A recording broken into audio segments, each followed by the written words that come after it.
Gibran akan memenangkan debat calon wakil presiden 2024. Assalamualaikum warahmatullahi wabarakatuh. Semoga kita selalu diberikan kesehatan dan nikmat panjang umur. Tema kita pada video ini adalah Mas Gibran Raka Buming Raka akan memenangkan debat perdana calon wakil presiden 2024.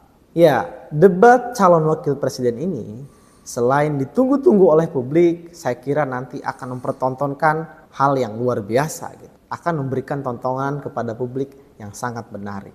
Karena kalau kita lihat, memang debat calon wakil presiden ini lebih ditunggu oleh publik dibandingkan dengan debat calon presiden kemarin. Hal ini kenapa terjadi?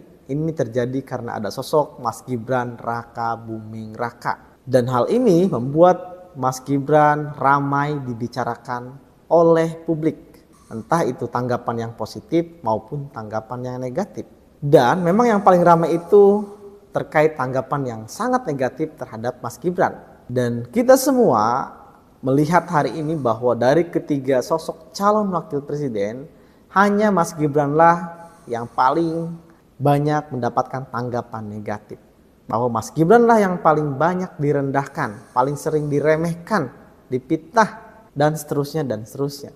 Justru ini adalah sebagai motivasi untuk Mas Gibran untuk belajar yang giat lagi, untuk mempersiapkan semaksimal mungkin debat calon wakil presiden nanti. Jadi kalau saya lihat perumpamaan Mas Gibran hari ini adalah ibarat Mas Gibran ini minum jamu.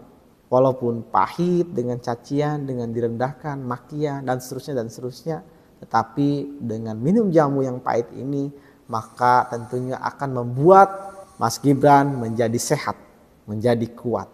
Jadi justru ini sangat berbahaya bagi Profesor Mahfud maupun Gus Muhaimin gitu. Karena sekarang kan dielulukan, dianggap hebat, dianggap menguasai permasalahan karena memang pendidikan dan pengalaman Profesor Mahfud dan Gus Muhaimin ini sangat luar biasa tentunya gitu ya.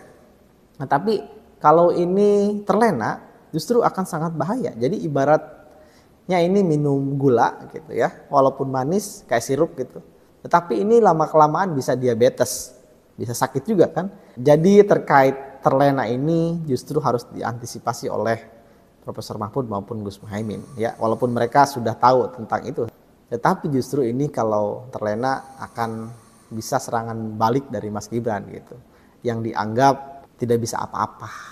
Lalu kemudian kalau kita lihat bahwa terkait format debat hari ini itu kan diatur sedemikian rupa ya, waktunya dibatasi, kemudian juga temanya juga jelas untuk tema kali ini terkait dengan hukum misalkan ekonomi dan seterusnya. Jadi setiap kandidat itu bisa mempelajari tema-tema atau kisi-kisi yang akan diperdebatkan nanti. Jadi saya kira walaupun saya sendiri siap melawan Profesor Mahfud maupun Gus Muhaimin, walaupun saya tidak berpengalaman seperti Mas Gibran misalkan. Karena kan tema debat sudah ada kisi-kisinya, kemudian juga waktunya juga dibatasi, diatur gitu. Jadi tidak akan ada orang yang bisa mendominasi terkait debat nanti gitu ya. Kalau kemudian kita prediksi bahwa debat wakil presiden nanti maka akan dimenangkan oleh Mas Gibran Raka Buming Raka. Alasannya adalah bahwa pendukung Mas Gibran ini tidak akan terpengaruh oleh hasil debat nanti. Terlepas Mas Gibran ini menang dalam debat ataupun kalah dalam debat. Ketika Mas Gibran kalah, maka para pendukung Mas Gibran ini, oh wajar. Mas Gibran kan masih muda. Mas Gibran kan sering diremehkan, Mas Gibran kan sering direndahkan begitu. Justru dengan direndahkan atau diremehkan oleh lawan politik Mas Gibran ini tetapi keuntungan ada di Mas Gibran gitu. Akhirnya kan publik terutama pendukung Mas Gibran ini memberikan empati yang cukup tinggi terhadap Mas Gibran ini gitu. Apalagi kalau Mas Gibran ini bisa memenangkan debat, bisa menguasai debat, maka apresiasi yang sangat besar akan diberikan kepada Mas Gibran. Tetapi justru ini untuk Profesor Mahfud maupun Gus Muhaimin beban yang cukup besar. Kenapa ini bisa terjadi? Karena kan mereka ini dianggap yang paling memiliki pengalaman yang jauh lebih tinggi dibandingkan Mas Gibran. Pendidikan juga sudah jelas jauh. Dan kalau sampai kalah mereka debat, ya pasti tentunya akan merusak kredibilitas dan citra dari Gus Muhaimin maupun Profesor Mahfud MD ini gitu. Namun pada akhirnya output daripada debat ini bahwa Mas Gibran dianggap akan memenangkan debat oleh para pendukungnya. Begitupun Profesor Mahfud MD maupun Gus Muhaimin akan dianggap menang oleh para pendukungnya juga. Karena ini kan subjektif. Kalau menurut saya Mas Gibran akan memenangkan debat itu daripada pandangan subjektif saya. Begitupun pandangan subjektif yang lain juga akan berbeda dengan saya. Tetapi memang kalau kita lihat bahwa perhatian dan empati publik yang sangat tinggi terhadap Mas Gibran ini, saya kira Gus Muhaimin dan Profesor Mahfud MD harus berhati-hati dengan sosok underdog ini, dengan sosok saya kira ini si kuda hitam lah begitu ya.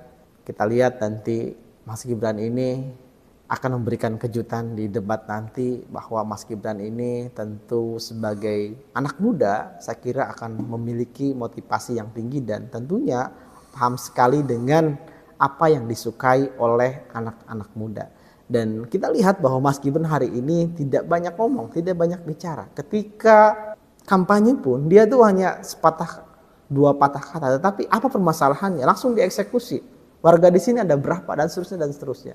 Tidak banyak ngomong tetapi langsung eksekusi. Dan justru hal ini disukai oleh generasi Z ataupun milenial gitu, termasuk saya. Dan contoh kecilnya adalah kenapa TikTok banyak diminati oleh Gen Z, karena memang TikTok itu pada awalnya itu membuat video-video pendek. Dan sebetulnya kalau kita lihat bahwa Gen Z atau Gen milenial ini tidak terlalu suka dengan politisi yang terlalu banyak basa-basi, seperti sambutan misalkan assalamualaikum panjang yang terhormat, ya seperti acara sambutan di nikahan begitu ya. Mereka itu pada Gen Z dan termasuk saya tidak terlalu menyukai dengan para politisi yang demikian, tetapi kita termasuk saya nih lebih suka kepada politisi yang simple banget gitu ya, tidak banyak ngomong, justru yang penting eksekusi gitu ya. Yang penting sedikit bicara banyak kerja, atau sedikit atau ngomongnya itu singkat, padat, jelas dan dikemas dengan menarik, tetapi langsung ada eksekusi gitu.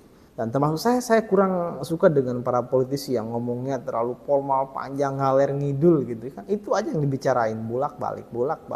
Yang terhormat Bapak A, yang terhormat Bapak C dan seterusnya gitu. Kalau saya sendiri memang saya lebih suka pada politisi yang tidak terlalu banyak bicara, kalaupun bicara singkat padat dan jelas tapi langsung ada eksekusinya. Terima kasih sudah menonton video ini. Kita dalam acara Balik Bahas Politik.